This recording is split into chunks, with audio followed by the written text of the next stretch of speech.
Moms magic किचनमध्ये तुमचं खूप खूप स्वागत आहे। आज आपल्याला एकदम अशी काटेरी, खमंग, क्रिस्पी, सुंदर आणि झटपट अगदी कमी वेळेमध्ये भाजणी न करता ही आपल्याला चकली बनवायची आहे। खूप टेस्टी आहे, खमंग तर खूप अतिशय आणि कुरकुरीत पण खूप छान होते। तर बघा झटपट रेसिपी आपल्याला कशी बनवायची आहे बघा घेतलेली आहे। मी 1 वाटी पोहे घेतलेले आहे तिथं आणि 1 वाटी डाळ। तर आपल्याला मिक्सरमध्ये चांगलं पावडर बनवून घ्यायचं आहे, याचं चांगलं पीठ बनवायचं आहे।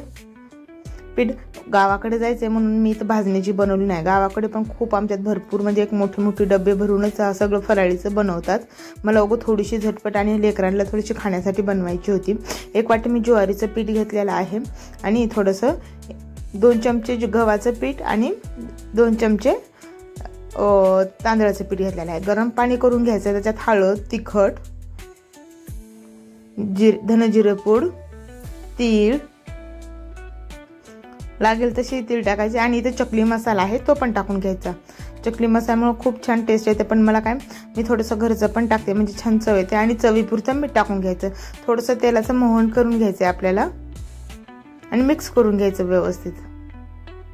आपल्याला गरम पाणी ओतून याच्यात पीठ मळून घ्यायचं, मिक्स करायचं आहे आणि 5 मिनिटं याला थोडंसं वेळ झाकून ठेवायचं असंच, म्हणजे छान आपली ते फुलते। आपलं पोहे टाकलेले आहेत ना आपण, ते चांगले फुलतेत म्हणजे चांगलं मऊ होते।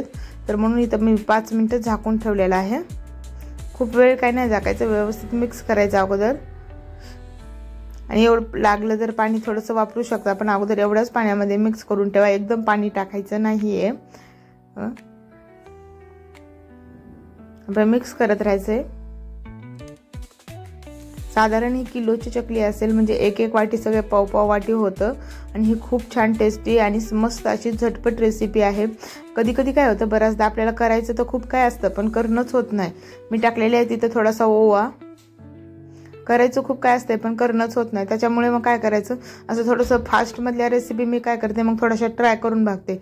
लगेच लेकरांना काय लागतंय, खायला लागतं चविष्ट, येता जाता खायला तर अशा गोष्टी लागतात। आणि गावाकडे बापरे निघालं की त्या गाडीमध्ये दिवसभर हे पाहिजे ते पाहिजे।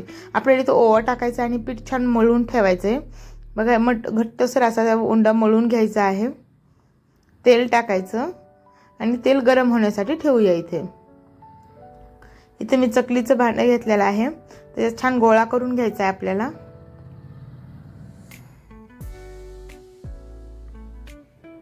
त्याला प्रेस करून आपल्याला पीठ बसेल तेवढं पीठ बसवून घ्यायचंय त्याच्यात।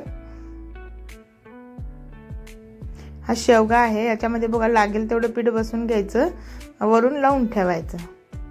हा खूप इझी जातो, वरून जो प्रेस करायचा असते बापरे माझी खूप, मी अगोदर चकली बनवायची ना खूप आता हात दुखायचे माझे, पण आता या शेवग्यामुळे खूप झटपट अशा माझ्या ह्या चकली तयार होतात। आणि किती काटे आले, जर तुम्ही पीठ घट्ट केलं ना म्हणजे काटे छान येतात त्याला, जर पातळ पीठ केलं ना तर मग काटे चांगले येत नाहीत आणि चकली पण अशी कुरकुरीत होत नाही, थोडीशी मऊ पडते। बघा आपल्या छान चकल्या तयार झालेल्या आहेत। छान गरम तेल झालं की बघायचं आणि ह्या चकल्या थोडंसं खूप जर गरम म्हणजे कमी तेल जर गरम असेल ना तेलात वितळते ही चकली, तर थोडंसं कडक तेल करायचं आणि पुन्हा कमी करायचं। एकदा चांगली झाली की एका साईडनं तळून घ्यायची।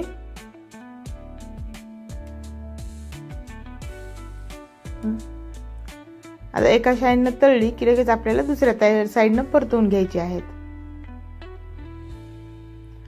जर लगेच नाही थोडंसं तळू द्यायचं, नाही तर काय होते माहितीये का, चिटकते किंवा वितळते।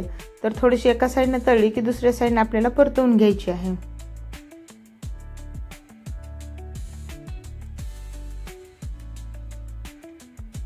दोन्ही साईडनं व्यवस्थित क्रिस्पी होईपर्यंत तळून घ्यायच्या। कमी गॅसवरती तळल्याना म्हणजे कुरकुरीत आणि खमंग होतात, मध्येपर्यंत चांगल्या तळल्या जातात। बघा अशा छान आपल्या खुसखुशीत ह्या चकली तयार झालेली आहे। आपल्याला लगेच असा करून दुसरा पण घणा तळून घ्यायचा आहे। हा हे थोडंसं तेल जास्त टाकलं तर जास्त पण तळतात, पण आता जवळपास सगळं फराळीचं झालेलं आहे, बघू जास्त तेल नको म्हणून मी कमीच टाकलेलं आहे, ते सावकाश तळून घेत आहे। बघा ही आपली चकली जर तयार झालेली आहे। तुम्हाला जर ही रेसिपी आवडली असेल तर नक्की लाईक करा, शेअर करा आणि सबस्क्राईब करायला विसरू नका। थँक्यू।